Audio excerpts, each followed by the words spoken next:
तभी तो व्यक्ति ऐसे करता है। आपको लगता है जी हमें कोई पढ़ाई वढ़ाई की इच्छा नहीं है, हमें तो गुरुजी ने कह दिया इसलिए हम पढ़ते हैं, लेकिन वास्तव में गुरुजी को खुशी दे करके आपको खुशी मिलती है, इसलिए आप अपनी ही खुशी के लिए पढ़ रहे हैं, न कि गुरु की खुशी के लिए। एक महिला को अपने परिवार की सेवा करके खुशी मिलती है, अपने बच्चों की, अपने पति की, अपने सास ससुर की, अपने कुटुंब की, परिवार की। तो बोलने के लिए वो बोलती है कि मैं सुबह से शाम तक इन लोगों के लिए ही जीती रहती हूँ, अपने लिए तो जीती नहीं हूँ। तो उसको कहें कि चलो ठीक है, आज से आप इनके लिए मत जियो, अपने लिए जियो, आप आज से कुछ काम मत करो। तो उसको अंदर कमरे में बैठा दिया कि आप ध्यान करो, स्वाध्याय करो, जो भी आपको करना है वो करो, आप उपासना करो, भजन करो। तो वो दोपहर तक भी मुश्किल से रह नहीं पाएगी। बोल जे मेरे को तो इसी में आनंद आता है। तो वास्तव में वो ये सारा काम किसके आनंद के लिए कर रही थी? अपने ही आनंद के लिए। अपने परिवार की सेवा करके सुख मिल रहा था, इसलिए परिवार की सेवा कर रही थी। तो दूसरे की खुशी के लिए नहीं कर रहे, वो भी अपनी ही खुशी के लिए हम करते हैं। लेकिन दूसरों की खुशी में अपनी खुशी छिपी है तो दोनों का कल्याण होगा। लेकिन ये जरूरी नहीं है कि अपनी खुशी में दूसरों की खुशी भी छिपी हो। तो सेंटर अपनी खुशी को नहीं रखना, सेंटर उनकी दूसरों की खुशी को रखना है कि दूसरे का इसमें कहीं अहित ना हो, तो मेरे को कहीं कोई नेगेटिव एनर्जी ना मिले कहीं बाहर से। मतलब दो काम करने होते हैं ना, जब कोई नया पौधा लगाते हैं तो हमें दो काम करने होते हैं। इसको खाद पानी दे के बड़ा करना है, ये एक काम, और इसको भेड़ बकरियों के उससे बचाना है तो उसकी फेंस भी करनी है, ये दूसरा काम। नहीं तो इधर से पानी दे रहे हैं, खाद दे रहे हैं, उधर से कभी भेड़ आके खा जाती है, कभी बकरी खा जाती है, कभी गाय खा जाती है, उसकी रक्षा कर नहीं पा रहे हैं। तो यम नियम का पालन करके, सेवा साधना करके अपने व्यक्तित्व का विकास तो करना है, ये एक काम हुआ, ये खाद पानी देना हुआ। लेकिन दूसरों की बद्दुआओं से बचना भी है, ये दूसरा काम भी। अपनी तरफ से सावधान रहना है कि किसी दूसरे की नेगेटिव एनर्जी मेरे पास ना आए, बद्दुआ ना आए, दूसरे लोग मेरे को आशीर्वाद दें, दूसरे लोगों की मुझे दुआएं मिलें, ऐसा भी प्रयास करना है हमें। वो हमारी फेंस है, बाढ़ है, हमारी रक्षा करती है वो। इसलिए जो भी लोग आगे बढ़ते हैं वो हमेशा अपने गुरुजनों के आशीर्वाद के पात्र बनते हैं। ऐसा क्या रखा है आशीर्वाद में? क्यों लेते हैं? किसी बड़े काम के लिए जाते हैं, परीक्षा देने के लिए जाते हैं, नौकरी के लिए इंटरव्यू देने के लिए जाते हैं, कोई टेस्ट पास करने के लिए जाते हैं, तो क्या लगता है कि पहले आशीर्वाद लेके जाएं बड़ों का, और उन्होंने कहा कि आपको सफलता मिले, तो हमें क्या लगता है अब तो मैं सफल हो ही जाऊंगा क्योंकि मुझे अपने बड़ों का आशीर्वाद मिल गया। तो ऐसा क्या था इस आशीर्वाद में? ये आशीर्वाद हमारी रक्षा करते हैं, क्योंकि हमने जब ये कहा कि मुझे मेरे गुरु का, मुझे मेरी माँ का, मेरे पिता का, मेरे साथियों का मुझे शुभकामनाएं मिल गई, बेस्ट विशेस मिल गई। हम अपने मित्रों को भी फ़ोन करते हैं ना, तो वो कहते हैं कि ऑल द बेस्ट, आपका सब तरह से कल्याण हो। तो ये सुन के इस व्यक्ति की मेंटेलिटी पॉजिटिव हो गई, और अब ये इसकी जो पॉजिटिव एनर्जी है ये उस काम में सक्सेस लाएगी। और एक व्यक्ति जब जाने लगा तो उधर से तो माँ ने कह दिया कि तू सुनता तो है नहीं, तू जा अपनी मनमानी करता है, तुझे कहीं सफलता नहीं मिलेगी। इधर से गुरुजनों ने भी वही कह दिया, उधर से दोस्तों ने भी वही कह दिया। तो अब इसकी अपनी मेंटेलिटी क्या बन गई? इसका अपना आत्मविश्वास बिल्कुल नीचे आ गया, और इसका मन ऐसे ऐसे हिल रहा है, पता नहीं होगा कि नहीं होगा, सब लोग ऐसे ही हैं। फिर ये वहाँ जा कर के कुछ बोलना था, कुछ बोलेगा तो वो लोग कहेंगे इसका तो मन स्थिर नहीं है, ऐसे ही आ गया ये तो फिर वो भी निकाल देंगे। तो बोले मेरे को तो पहले ही पता था मेरा होने वाला नहीं है, क्योंकि मेरी किस्मत ही खोटी है। जब पहले ही पता था तो गए क्यों थे फिर? ऐसे होते हैं ना कुछ लोग, बोल जी मुझे पहले ही पता था कि ये लोग तो कभी मेरे लिए सद्भावना कर ही नहीं सकते हैं, जब आपको पहले ही पता था कि ये आपको आशीर्वाद नहीं दे सकते हैं, सद्भावना नहीं रख सकते हैं, तो फिर गए क्यों थे उनके पास? क्योंकि काम तो आपकी सद्भावना करेगी, उन वाली तो बाद में करेगी। तो हम सुबह से शाम तक या जब भी कोई विशेष अवसर हो तो दूसरों से आशीर्वाद मांगते हैं, जी आशीर्वाद दो ना मेरे को ऐसा। वो तो आशीर्वाद दे रहे हैं, आप अपने को क्या दे रहे हो वो ज्यादा इंपॉर्टेंट है। महत्वपूर्ण ज्यादा वो है कि आप रात दिन अपने को क्या दे रहे हो।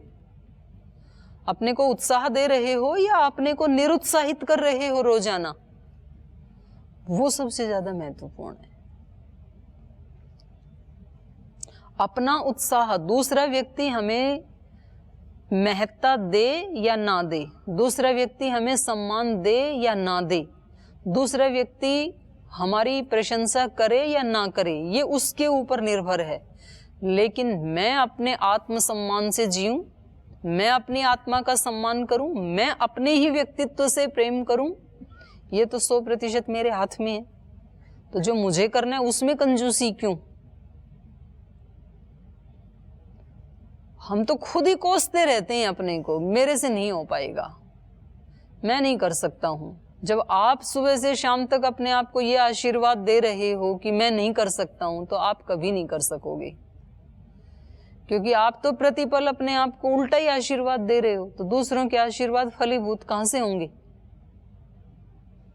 इसलिए मैंने उस दिन वो वाक्य कहा था कि जिनके पास पहले है उनको और भी मिलेगा, जिनके पास पहले नहीं है उनको बाहर से भी कुछ नहीं मिलेगा।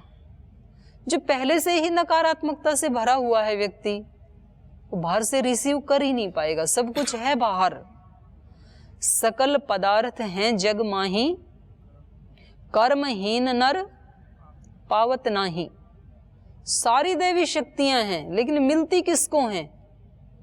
जिसको लेना आता है, जिसको लेना ही नहीं आता है, जिसने घड़ा ही उल्टा करके रख दिया, तो कितनी भी बारिश हो इसके पास तो एक बूंद भी आने से रही। जिसका मुंह ही उल्टा है, जिसने मतलब उसको रिसीव ही नहीं करना है, फिर उसको कुछ भी नहीं मिलेगा। इसलिए इसको अपना खुद का स्वधर्म, अपना खुद का स्वकर्म, उसके प्रति इसको जागरूक रहना है। तो इन्होंने कहा 2 ही दृष्टि हैं हमारे कर्म करने की, यज्ञार्थ दृष्टि, अयज्ञार्थ दृष्टि।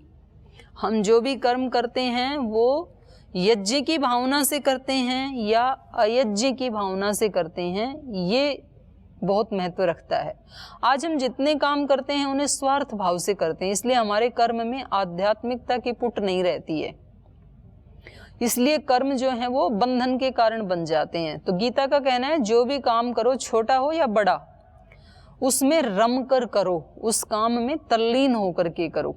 स्वामी जी महाराज भी यही कहते हैं, जब जो काम करो पूरी तन्मयता के साथ करो। तो इसका मतलब ये नहीं है कि जब झगड़ा करो तो भी पूरी तन्मयता के साथ करो, जब चुगली करो तो भी पूरी तन्मयता के साथ खो जाओ, उसके लिए नहीं कह रहे, अच्छे काम के लिए कहा जा रहा है केवल। हाँ, नहीं तो वो अर्थ भी तो हम शास्त्रों के या गुरु वचनों के अपने ढंग से निकालते हैं ना। तो उल्टे काम भी, गुरु जी ने कहा था जो करो पूरी तन्मयता से करना। तो खाओ तो भी खूब खाए जाओ तन्मय होकर के, मोटे हो जाओगे, पेट खराब हो जाएगा। सो तो भी पूरी तन्मयता से सोना, जब तक आंखें अपने आप ना खुलें तब तक सोए रहना, तन्मय हो जाओ नहीं। जितने घंटे की नींद है उतनी देर के लिए तन्मय होकर के सो, उसके बाद उठना है घंटी बजते ही।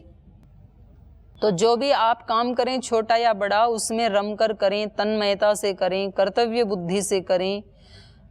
तो यही कर्म फिर क्या हो जाएंगे, परार्थ की भावना से करें, समाज की सेवा की दृष्टि से करें। तो ऐसा कर्म करने से आध्यात्मिकता की पुट आ जाएगी। फिर कर्म बंधन के कारण नहीं बनेंगे। फिर व्यापार करते हुए भी मंदिर मस्जिद गिरजा घरों में भागने की आवश्यकता नहीं पड़ेगी, क्योंकि यज्ञार्थ किया हुआ वो कर्म ही तुम्हें भगवान के आमने सामने लाकर खड़ा कर देगा। इसलिए कहा स्वधर्मे निधनम श्रेयः परधर्मो भयावह। अपना स्वधर्म में निधन भी श्रेय है, मरना भी अच्छा है स्वधर्म का पालन करते हुए। मौत भी आ जाए तो भी अपने ही धर्म पे अड़िग रहना है। इसलिए सावित्री ने सत्यवान को नहीं छोड़ के वो अपने वचन पे अड़िग रही कि मौत ही तो आएगी, ऐसे भी किसी और से शादी कर लूंगी तो कौन सा अमर पति मिल जाएगा, उसको भी मरना ही है, लेकिन मैं अपने वचन पे अड़िग रहूंगी। और यदि मुझे कुछ प्रयास करना भी है तो मैं अपनी तपस्या से करूंगी, उसको चेंज भी करना है तो उसको चेंज किया। तो हमें अपने जीवन में कुछ परिवर्तन भी लाना है तो उसको अपने पुरुषार्थ से और अपनी सत्य परायणता से, सत्य को केंद्र में रख करके हम दुनिया का कोई भी युद्ध जीत सकते हैं, कोई भी बुराई को हम पराजित कर सकते हैं यदि सत्य को केंद्र में रखा तो। ईश्वर सहायता करता है, बहुत बड़ी शक्ति है ईश्वर। और यदि सत्य को नहीं रखा, ये न के न प्रकारेण आगे आना है, मुझे बस अपना नंबर बनाना है, तो आप बना भी लोगे तो यहाँ से यहाँ पहुँच गए, तो अब अगली बार गिरोगे तो यहाँ से गिरते तो कम चोट लगती, मंच से गिरोगे तो और ज़्यादा चोट लगेगी। और चालाकी करके छत पे पहुँच गए तो वहाँ से गिरोगे तब तो बिल्कुल हड्डी पसली टूटेगी।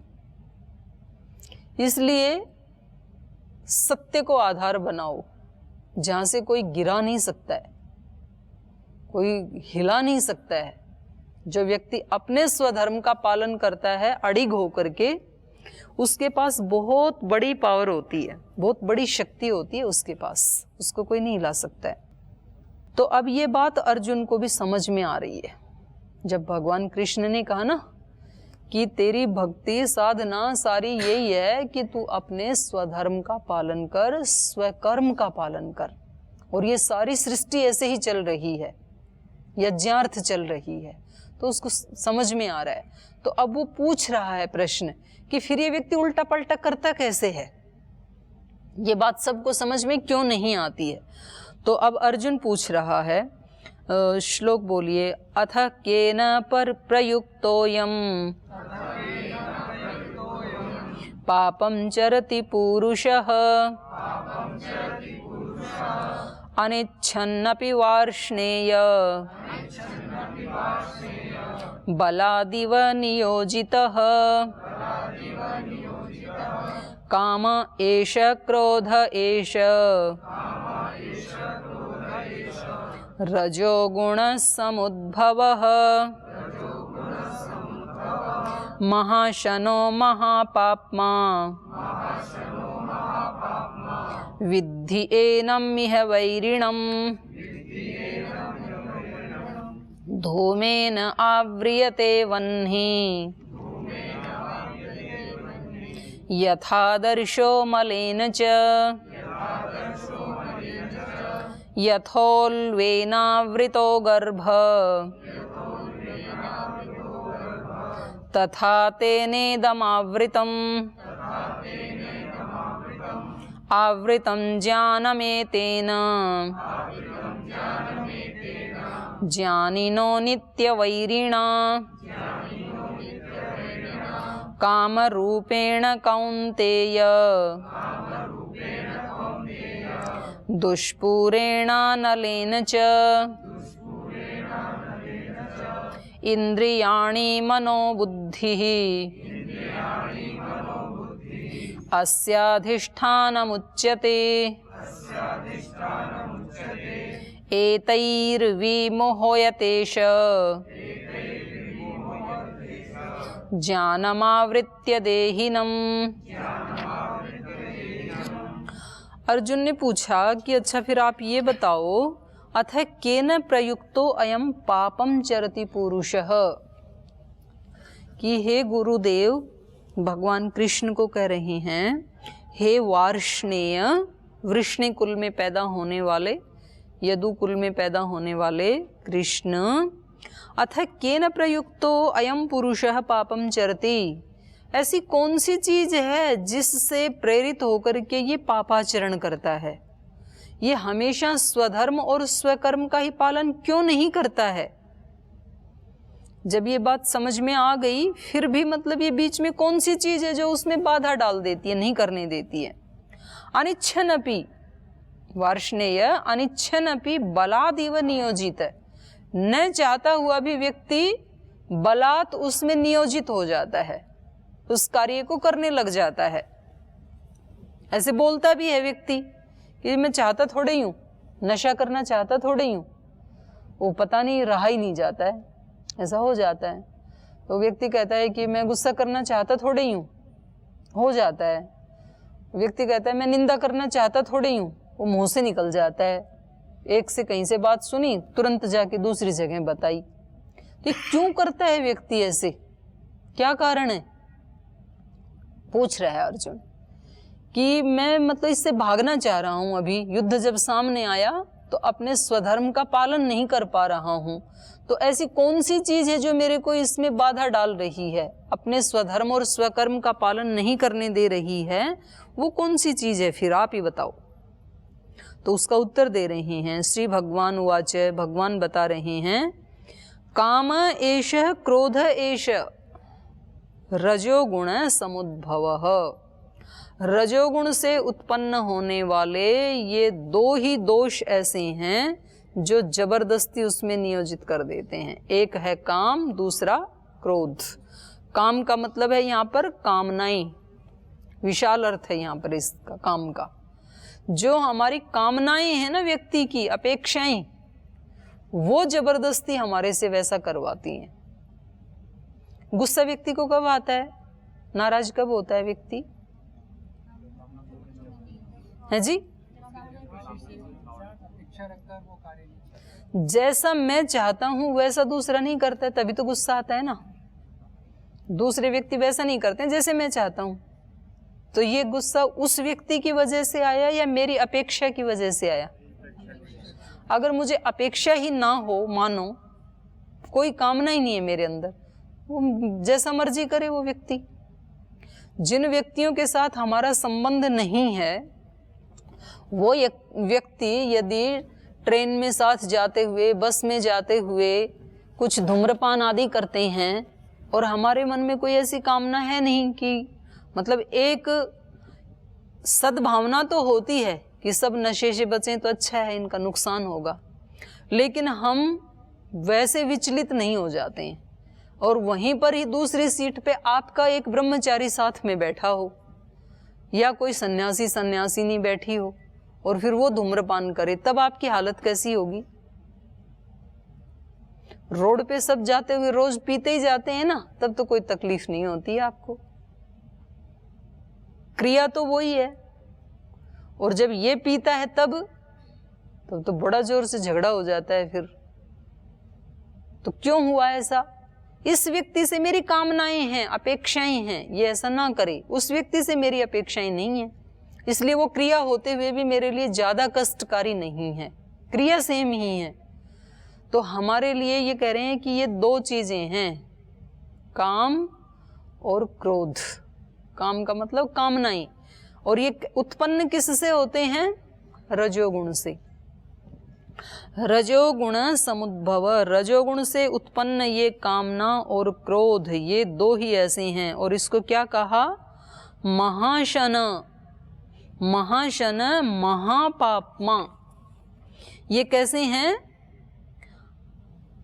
महान अशन मतलब बहुत ज्यादा खाने वाले, अशन मतलब खाना, तो जिनका कभी पेट ही नहीं भरता है, ऐसे हैं ये, जिनको कभी भी तृप्त नहीं किया जा सकता है। कामनाओं को तृप्त किया जा सकता है क्या? कठोपनिषद पढ़ लिया? अभी नहीं पढ़ा। नचिकेता का प्रसंग नहीं पढ़ा। तो वहां पर जो यमाचार्य हैं वो नचिकेता को बहुत ऑफर करते हैं कि आप ये ले लो, हाथी ले लो, घोड़े ले लो, संपत्ति ले लो, जो चाहिए वो ले लो, जब तक चाहो तब तक की यथा इच्छा आयु ले लो। आप 1000, 2000, 10,000 वर्ष जितना जीना चाहो, जो मर्जी मांग लो, लेकिन तुम ये मत पूछो कि मरने के बाद क्या होता है। मतलब आत्मा के बारे में मत पूछो, परमात्मा के बारे में मत पूछो। तो उसने कहा कि ये चीजें मिल भी जाएंगी यदि सारी धरती की संपत्ति और सारी धरती की स्त्रियां, पुरुष, घोड़े, सारा ऐश्वर्य किसी एक व्यक्ति को भी मिल जाए तो भी वो उसके सुख के लिए पर्याप्त नहीं है। और फिर ययाति जैसे लोगों ने तो ये भी सिद्ध कर दिया कि एक जन्म नहीं, हजारों जन्मों तक मिल जाएं सारे भोग तो भी तृप्ति नहीं होगी। क्योंकि आग का स्वभाव ही क्या है, जितना आहुति डालें उतना वो बढ़ती है। आहुति डालने से वो कभी भी शांत नहीं होती है, उसका स्वभाव ही वही है ना आग का। अब आग में घी डाले जा रहे हैं हम, और हम सोचें कि भाई चलो ये जल रही है ना तो 2 चम्मच और डाल देता हूँ, तो 2 चम्मच और डालेंगे तो और बढ़ेगी, फिर वो घटेगी नहीं, क्योंकि उसका स्वभाव ही कैसा है, उससे भोग से घी से बढ़ने का है ना उसका स्वभाव।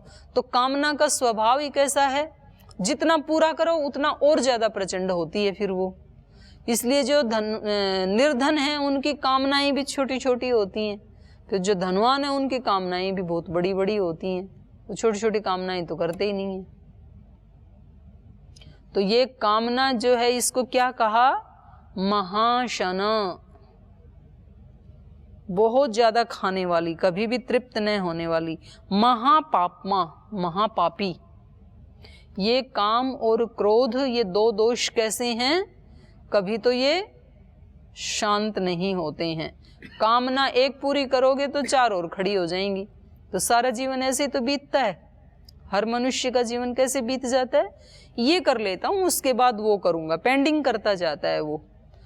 किसी व्यक्ति को लगता है कि भाई जब मेरे को इस रास्ते पे चले हैं तो मेरे को जो मैं ध्यान कर रहा हूँ, जो जप कर रहा हूँ और जैसा जैसा आचरण व्यवहार है ये थोड़ा कम है, थोड़ा सा बढ़ाना चाहिए मेरे को साधना के लिए। तो फिर वो कहता है कि चलो ये एक बार ना सितंबर वाली परीक्षा दे देते हैं, फिर उसके बाद अक्टूबर से शुरू करेंगे। फिर वो परीक्षा भी दे देता है, फिर उसको अगले सिलेबस दिखाई देता है, फिर उसको लगता है कि चलो एनुअल परीक्षा दे देते हैं उसके बाद शुरू करेंगे। फिर लगता है कि डिग्री पूरी कर लेते हैं उसके बाद पढ़ाई नहीं रहेगी, तो फिर कुछ दिन इसी काम में लगेंगे। फिर डिग्री पूरी होते ही गुरुजन किसी और सेवा में लगा देते हैं, तो बोले थोड़ा अभी इस सेवा में अपने आप को प्रमाणित करके दिखा दूं उसके बाद करेंगे। तो ये जो सन्यासी ब्रह्मचारी हैं वो अलग अलग पेंडिंग करते हैं, गृहस्थी अलग तरह की पेंडिंग करते हैं। वो कहते हैं बच्चा बड़ा हो जाए फिर करूँगा, बच्चे की शादी हो जाए फिर करूँगा, बच्चे का बिजनेस सेट हो जाए फिर करूँगा। तो एक कामना पूरी करता है फिर दूसरी शुरू हो जाती है। तो कामना का स्वभाव कैसा है, महाशन, बहुत खाने वाला है, वो कभी भी पूरा होने वाला नहीं है। तो करना है तो आज से ही करना है, और करना है तो अभी करना है, और अभी नहीं तो कभी नहीं, फिर कभी भी नहीं होगा। आज करोगे तो अगले क्षण भी हो जाएगा। आज कंट्रोल नहीं किया तो कल की आशा मत करना। जिसकी जो जो त्रुटि है, जो जो दोष है, जो आज अपने आलस्य को रोक सकता है वो कल भी रोक पाएगा, और 6 महीने बाद भी रोक पाएगा, और डिग्री के बाद भी रोक पाएगा। जो आज नहीं रोक पाया वो कल कभी नहीं रोक पाएगा।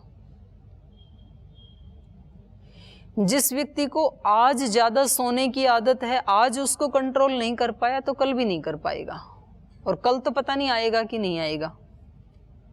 जिसको निंदा करने की आदत पड़ गई, आज यदि उसके ऊपर काबू नहीं किया तो कल भी नहीं कर पाएगा, कल भी करेगा फिर।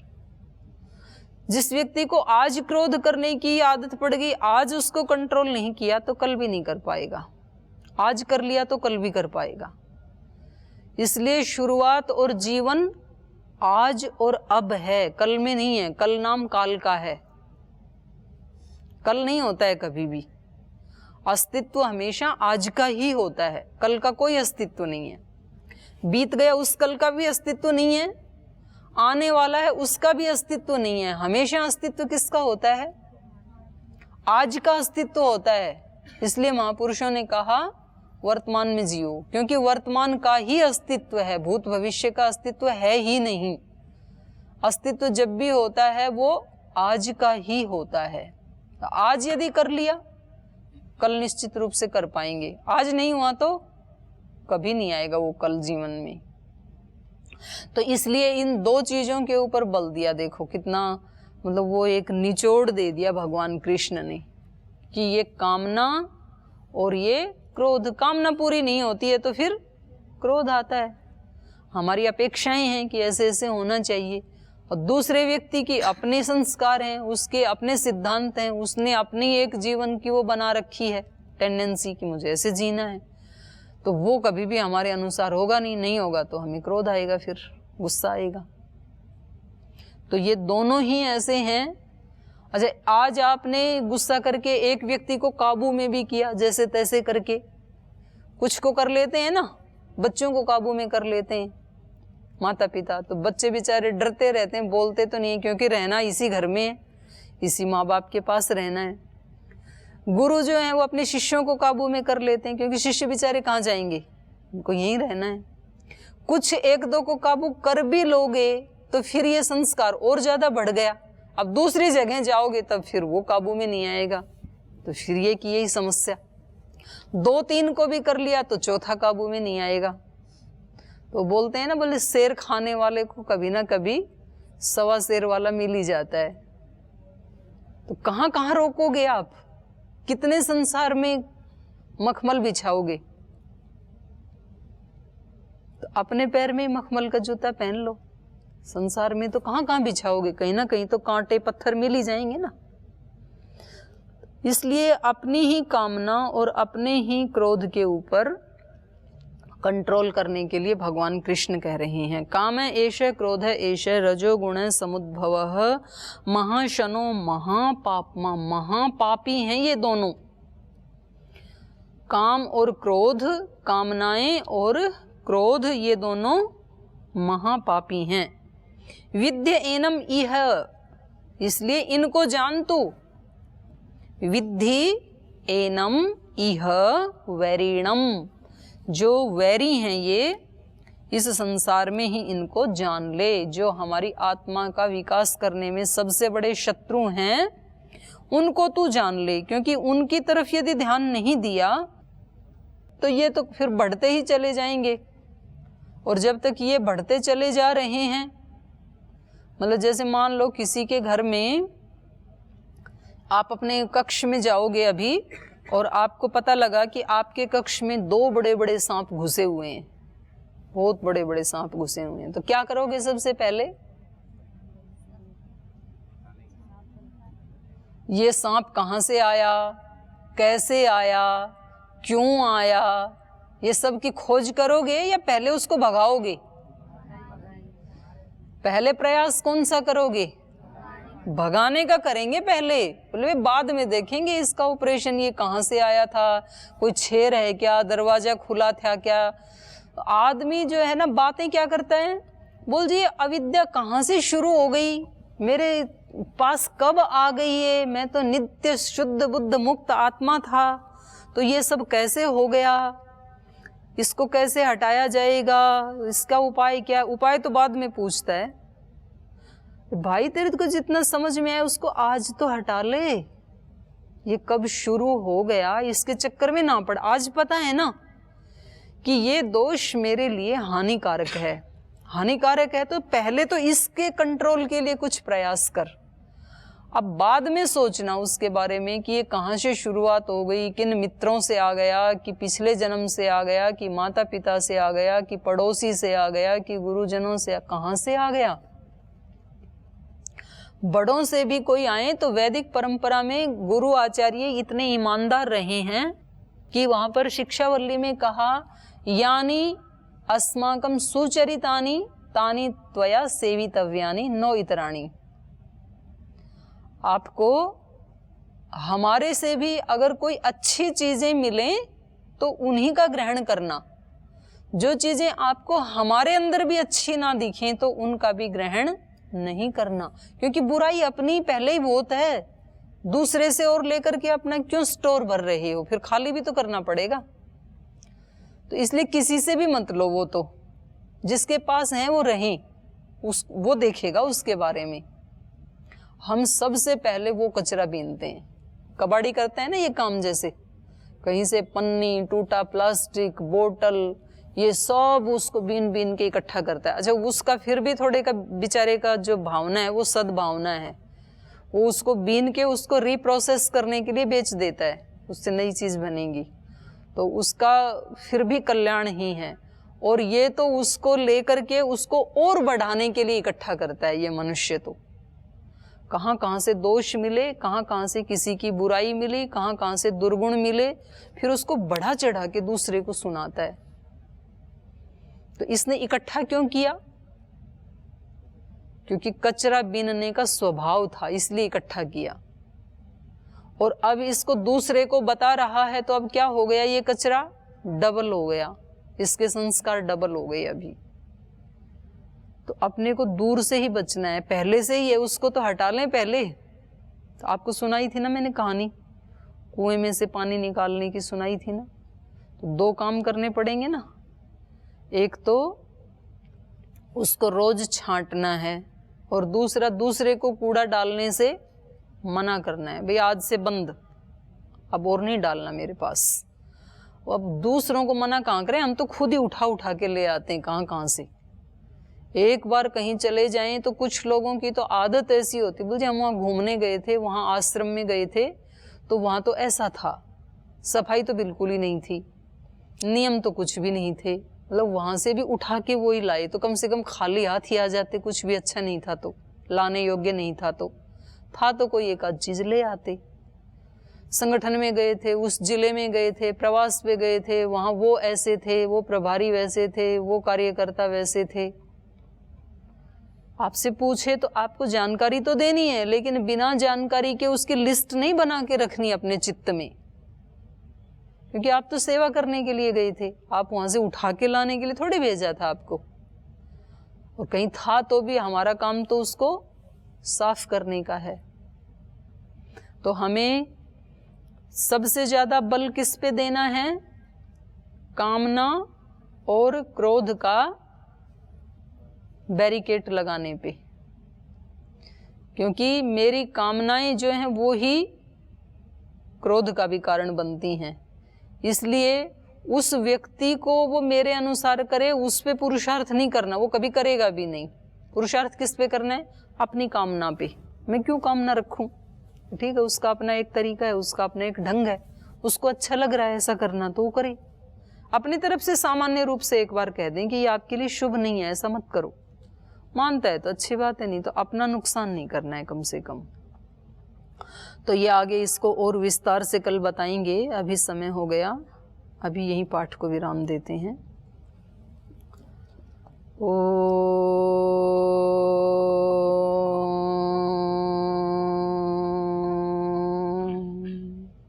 शांति शांति शांति।